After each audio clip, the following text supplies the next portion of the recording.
నమస్తే, welcome to great Andhra. మనతో పాటు ఉన్నారు సీనియర్ పొలిటికల్ అనలిస్ట్ జిఆర్ మహర్షి గారు. నమస్తే సార్. నమస్తే చందన గారు. సార్, జగన్ గారు మొన్న ఎమ్మెల్యేలతో కలిశారు, తర్వాత ఎమ్మెల్సీలతో కలిశారు, పైగా మళ్ళీ ఇప్పుడు ఎంపీలు అలాగే రాజ్యసభ సభ్యుల్ని కలిశారు. మీరందరితో కలిసి మాట్లాడుకుంటూ అంటే ముందుగా ఎలా చేయాలి ముందు అనే కార్యాచరణల గురించి వారి ప్రణాళికలు లేకపోతే ఒక దిశానిర్దేశాలు చేసుకుంటూ వెళ్తున్నారు. ఇంకా ప్రజల్లోకి వెళ్ళి పాదయాత్ర కూడా చేసే అవకాశాలు ఉన్నాయని కూడా వినబడుతూ ఉంది.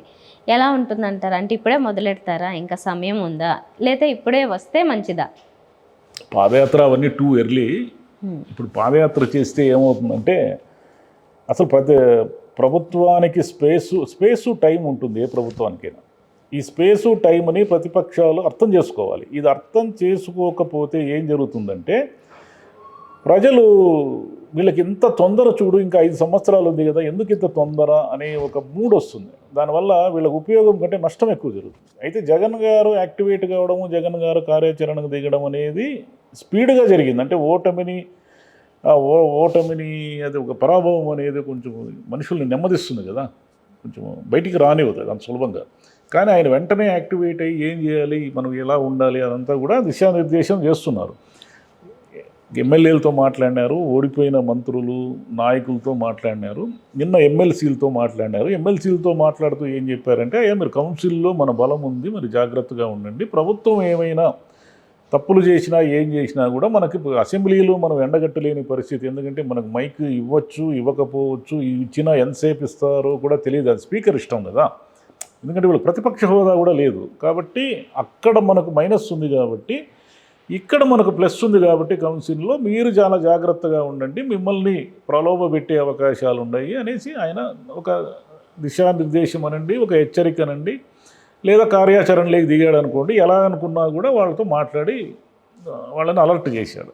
ఇక ఈరోజు ఎంపీలు రాజ్యసభ సభ్యులతో మాట్లాడినారు. సేమ్ ప్రాబ్లం పార్లమెంట్లో కూడా ఉంది.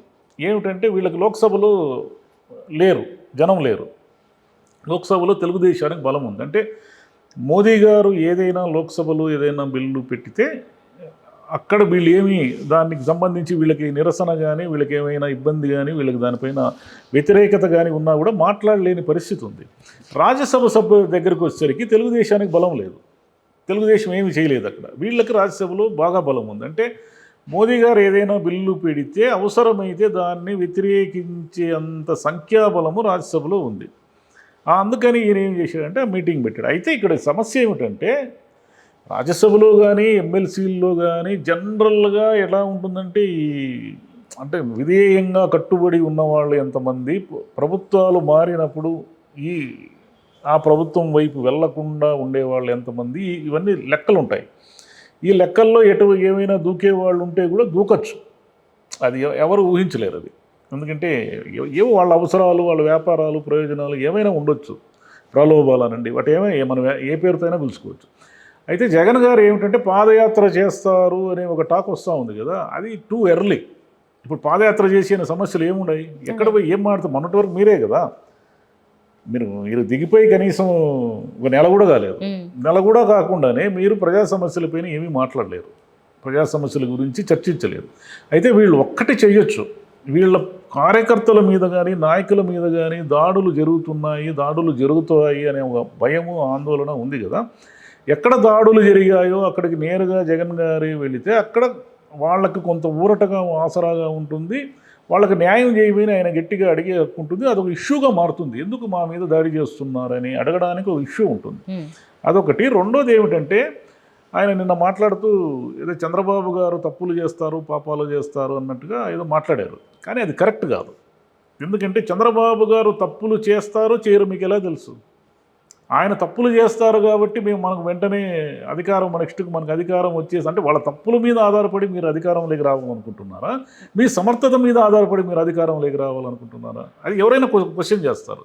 అంటే గతంలో కూడా చంద్రబాబు గారి తప్పుల మీద ఆధారపడి మీరు పరిపాలనలోకి వచ్చినట్ట, మిమ్మల్ని నమ్మి జనం ఓట్లేసినట్ట?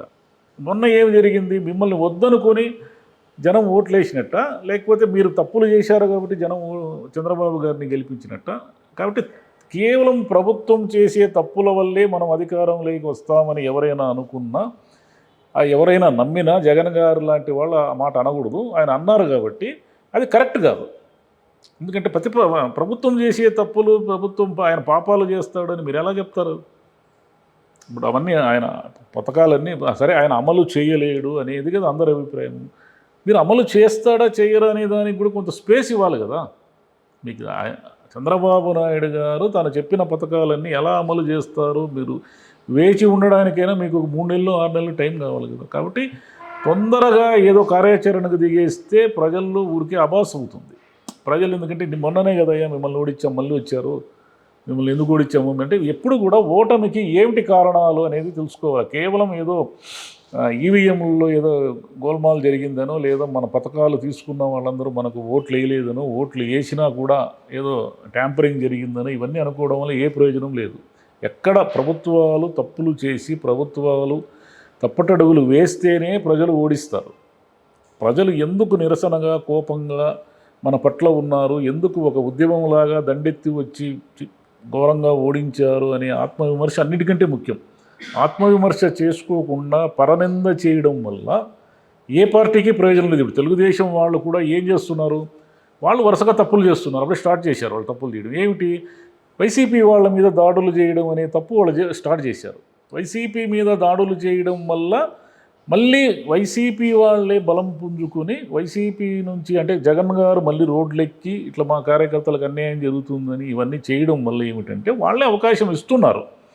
ఎవరైనా సరే గతంలో వీళ్ళు అవకాశం ఇచ్చినట్టుగా ఇప్పుడు వాళ్ళు అవకాశం ఇస్తారు. వీళ్ళు వైసీపీని మళ్ళీ లేచి కూర్చోబెట్టి జగన్ గారిని జనంలోకి తీసుకొని పోవడం వల్ల దాన్ని యాక్టివేట్ చేసే అవకాశం ఇస్తున్నారు. మీరు మొన్నటి వరకు మీరే కదా మాట్లాడారు, ఈ దాడులు చేయడము ఇవన్నీ కూడా వైసీపీ వాళ్ళ సంస్కృతి అది ఇదని మీరు మాట్లాడారు కదా. మరి మీరు ఎందుకు చేస్తున్నారు? ఇప్పుడు మీరు చేస్తూ ఉంటే ఇప్పుడు మీరు గవర్నమెంట్ వచ్చేసింది కదా, ముఖ్యమంత్రిగా మీరు ప్రమాణ స్వీకారం కూడా చేసేసారు, అన్ని శాఖలు కూడా కేటాయించేసినారు కదా.